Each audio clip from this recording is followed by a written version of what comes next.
자, 오늘 우리가 파헤쳐볼 이야기는 성경 역사상 가장 악명 높고 또 진짜 심각하게 오해받고 있는 사건 중 하나입니다. 바로 열왕기하 2장에 나오는 엘리사와 곰 사건인데요. 주일학교 다녀보신 분들이라면 아마 한 번쯤은 들어보셨을 겁니다. 그런데요, 오늘 우리가 살펴볼 원문의 단서들, 그리고 당시 역사와 지리적 배경을 알고 나면 여러분이 지금까지 알고 계셨던 그 상식이 완전히 뒤집힐 겁니다. 이게 단순한 옛날 이야기가 아니거든요. 진짜 무겁고 진지한 역사적 현실 속으로 바로 들어가 보죠. 대머리라고 놀렸더니 곰이 나타나서 다 찢어 죽였다? 솔직히 현대인의 시각으로 그냥 쓱 읽어보면 진짜 황당하고 귀기하잖아요. 아니 그냥 탈모 좀 놀렸다고 그 위대한 선지자가 화를 못 참고 곰을 불러서 꼬마들을 공격하게 했다고요? 무슨 잔혹동화도 아니고 말이죠. 그냥 글자 그대로만 보면 이건 뭐 선지자의 분노 조절장애나 옹졸한 복수극으로 보이기 딱 좋습니다. 그래서 실제로 많은 비판가들이 성경이 너무 잔인하다며 공격할 때 단골로 써먹는 구절이기도 하고요. 하지만 우리가 흔히 아는 현대적 오해, 그러니까 방금 말한 죄 없는 아이들에 대한 옹졸한 복수극이라는 신화와 앞으로 우리가 문헌을 통해 밝혀낼 역사적 진실 사이의 엄청난 차이를 한번 생각해 보세요. 이 사건의 핵심은요, 선지자가 욱해서 사적으로 보복한 게 절대 아닙니다. 오히려 조직적으로 하나님을 등진 배교 무리에 대한 아주 준엄한 심판이자 신성한 권위에 대한 치명적인 도전을 하나님이 어떻게 다루시는가를 보여주는 엄청나게 심오한 이야기입니다. 이 진짜 의미를 찾으려면 고대 이스라엘의 문화와 언어 속으로 좀 더 깊이 들어가 봐야 해요. 자, 첫 번째 챕터입니다. 성경 속 가장 잔혹한 미스터리.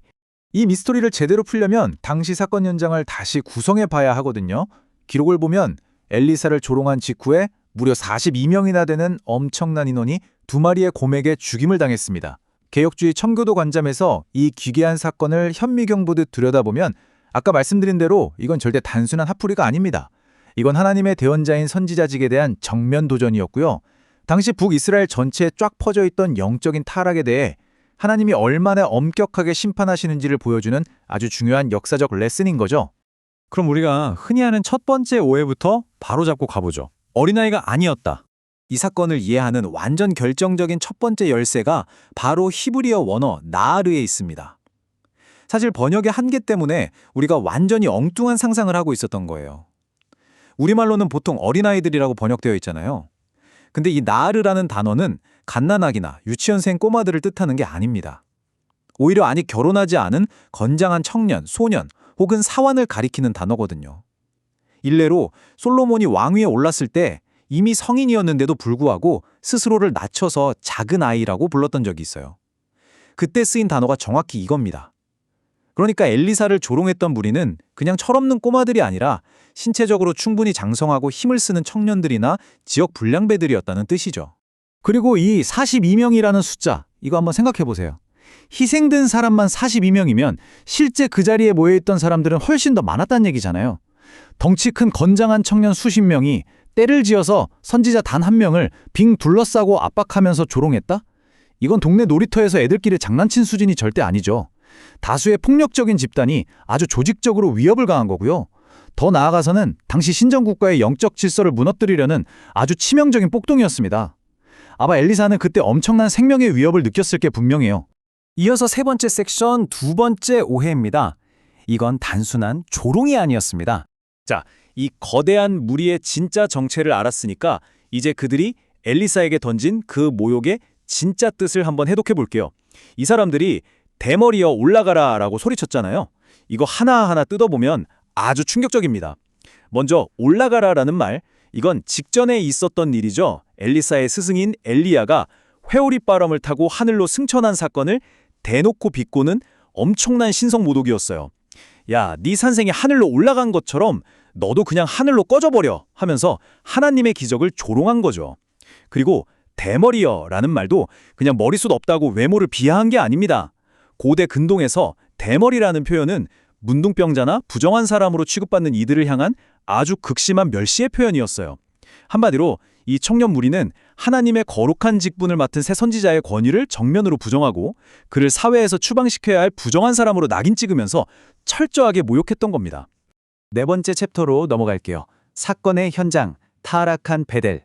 대체 왜 이렇게까지 끔찍한 적대감을 보셨을까요? 그 이유를 알려면 이 대치 상황이 벌어진 베델이라는 지역의 배경을 봐야 합니다. 여기가 어떤 곳이냐? 과거에 여로보암 왕이 금송아지를 세웠던 북이스라엘 우상숭배의 완전 핵심 본거지이자 타락의 중심지였습니다. 이 도시의 청년들이 수십 명씩 떼를 지어서 하나님의 선지자를 계획적으로 조롱했다는 건 이 사람들이 그냥 성격 안 좋은 몇몇 개인이 아니었다는 걸 뜻하죠. 이 무리는 하나님을 노골적으로 대적하고 선지자를 거부하는 베델이라는 지역사회 전체의 뿌리 깊은 적대감, 그 영적 타락을 아주 그대로 대표하는 자들이었던 겁니다. 그렇다면 진짜 엘리사가 화를 못 참고 욱해서 홧김에 저주를 내렸던 걸까요? 레위기 26장에 나오는 언약적 율법을 보면 답이 딱 나옵니다. 하나님은 이미 오래전 모세 시대에 이스라엘 백성들에게 이렇게 경고하셨거든요. 너희가 나를 거슬러 내 말을 청종하지 아니할진대 내가 들짐승을 너희 중에 보내리니 그들이 너희의 자녀를 움치고. 보이시죠? 엘리사의 행동은 순간적으로 욱해서 분노를 터뜨린 게 아닙니다. 그는 이스라엘을 지키는 언약적 파수꾼으로서 이미 오래전에 확립되어 있던 하나님의 법적 경고를 있는 그대로 선포하고 집행한 것뿐이죠. 5번째 챕터, 정당한 권위와 언약적 심판입니다. 성경 기록을 보면 엘리사는 분명히 여호와의 이름으로 그들을 저주했다고 나옵니다.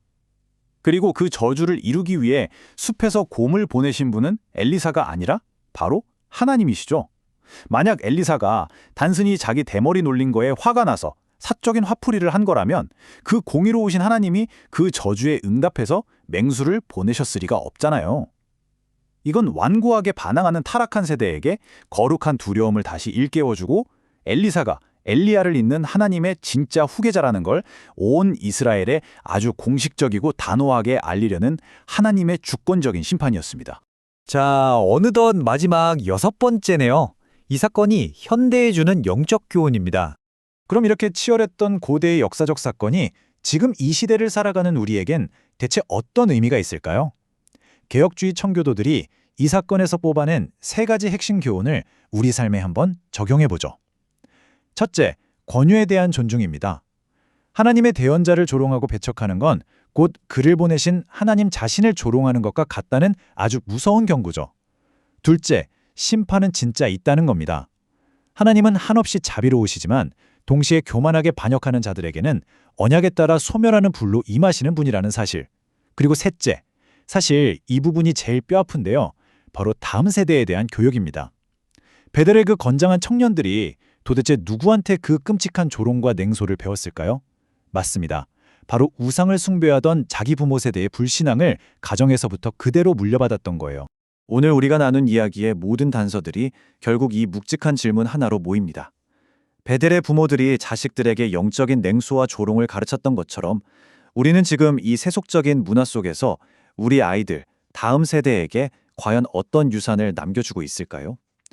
굳건하고 경건한 신앙을 물려주고 계신가요?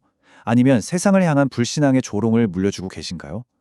이 도발적이면서도 가슴을 찌르는 질문을 여러분 스스로에게 꼭 한번 던져보시길 바라면서 오늘 해설은 여기서 마무리하겠습니다. 단순한 성경 동화를 넘어 우리 삶을 아주 깊이 돌아보게 만드는 시간이 되셨기를 바랍니다.